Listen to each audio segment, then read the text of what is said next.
Ngôi làng trong xương trăm năm.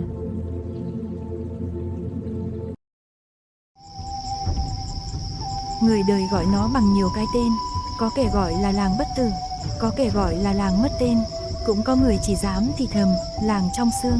Nhưng tất cả những cái tên ấy đều giống nhau ở một điểm, chỉ tồn tại mỗi 100 năm.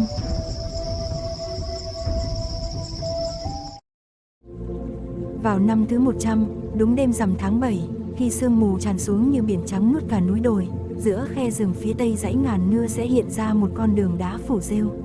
Con đường ấy không có trong bản đồ, không ai nhớ đã từng đi qua cho đến khi nó xuất hiện.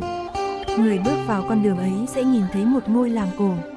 Nhà tranh vách đất, giếng làng rêu phong, cây đa già rễ buông như tóc bạc, mái đình cong vút in bóng xuống mặt ao không gợn sóng. Và trong làng, không ai già đi, trẻ con mãi ở tuổi 12, người lớn dừng lại ở tuổi thanh xuân. Không có tang lễ, không có mồ mả mới, người ta sống mà không chết, đổi lại họ không còn nhớ mình là ai. Năm ấy, Trần Lâm tròn 29 tuổi. Lâm là kẻ viết sách, loại sách không ai dám in.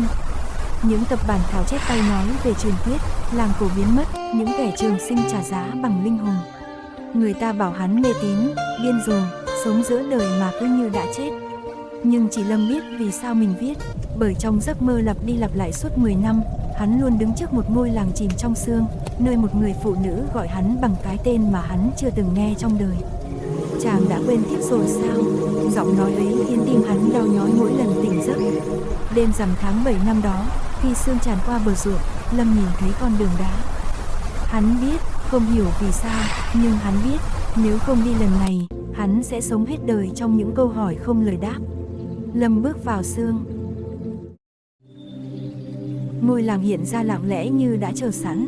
Người dân trong làng đón Lâm bằng nụ cười hiền lành, nhưng ánh mắt trống rỗng như mặt ao lâu không gió. Cậu từ ngoài đến à? Một ông lão râu bạc hỏi. Lâm giật mình, ông lão, già, thật sự già, ở đây, vẫn có người già ư? Lâm hỏi. Ông lão cười, nếp nhăn xếp chồng như vết nứt trên thân gỗ cổ thụ. Ta là người giữ làng, ta nhớ, nên ta già. Lâm lạnh sống lưng, ông lão dẫn Lâm đi qua làng. Mọi thứ đều quen đến lạ, đình làng, bếp lửa, mùi khói rơm, tiếng chảy giã gạo, như ký ức của một dân tộc chứ không phải của Diêm Hai. Họ hạnh phúc chứ? Lâm hỏi. Hạnh phúc là khái niệm cần ký ức, vậy họ sống vì điều gì? Vì hôm nay, chỉ có hôm nay. Lâm nhìn một đôi trai gái ngồi bên giếng. Họ cười nói, ánh mắt long lanh, nhưng khi Lâm hỏi họ tên gì, cả hai đều lắc đầu. Chúng tôi chưa từng cần tên.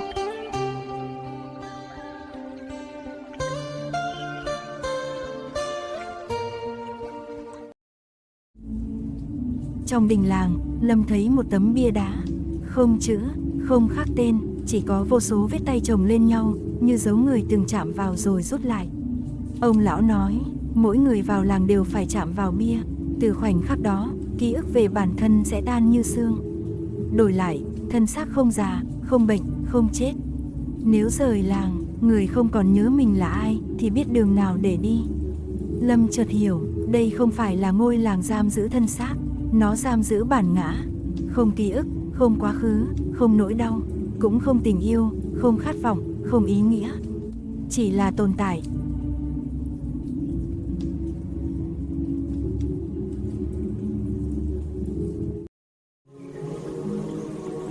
Ở cuối làng, bên bờ suối cạn, Lâm gặp nàng.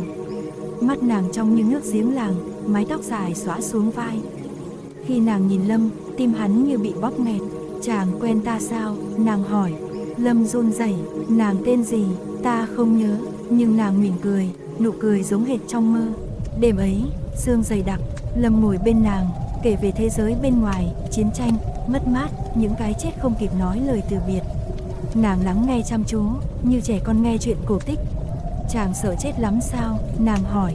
Ta sợ quên mình là ai. Nếu không đau, không mất mát, chẳng phải tốt hơn sao? Lâm nhìn nàng, nếu ta quên rằng ta yêu nàng, thì tình yêu đó có còn không? Nàng im lặng. Đêm cuối cùng trước khi sương tan, ông lão gọi Lâm đến. Cậu mang theo quá nhiều ký ức, làng này sẽ làm cậu đau. Tôi có thể ở lại. Có, nhưng sáng mai, cậu sẽ quên tên mình, quên vì sao đến, quên cả người con gái kia. Còn nàng đã quên cậu từ 100 năm trước. Lâm chết lặng. 100 năm trước, cậu đã từng vào làng. Khi ấy, cậu chọn bất tử. Lâm nhớ lại giấc mơ, nhớ ánh mắt nàng gọi hắn bằng một cái tên không tồn tại. Vì sao tôi quay lại? Vì bản ngã không chết, nó chỉ ngủ. Sáng rằm, sương bắt đầu tan. Người trong làng đứng nhìn Lâm bước ra con đường đá. Nàng đứng ở bờ suối, ánh mắt xa lạ nhưng dịu dàng. Chàng đi đâu? Nàng hỏi. Lâm mỉm cười, nước mắt lăn dài. Ta đi để nhớ. Hắn quay lưng. Khi sương tan hết, con đường biến mất.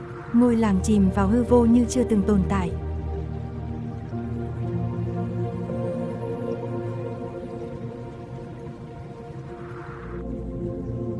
Trăm năm sau, trong một cuốn sách cũ không đề tên tác giả, có ghi một dòng chữ: bất tử không phải là không chết, mà là còn nhớ mình đã từng là ai. Và ở nơi nào đó, giữa sương mù dày đặc, một con đường đá lại bắt đầu hiện ra.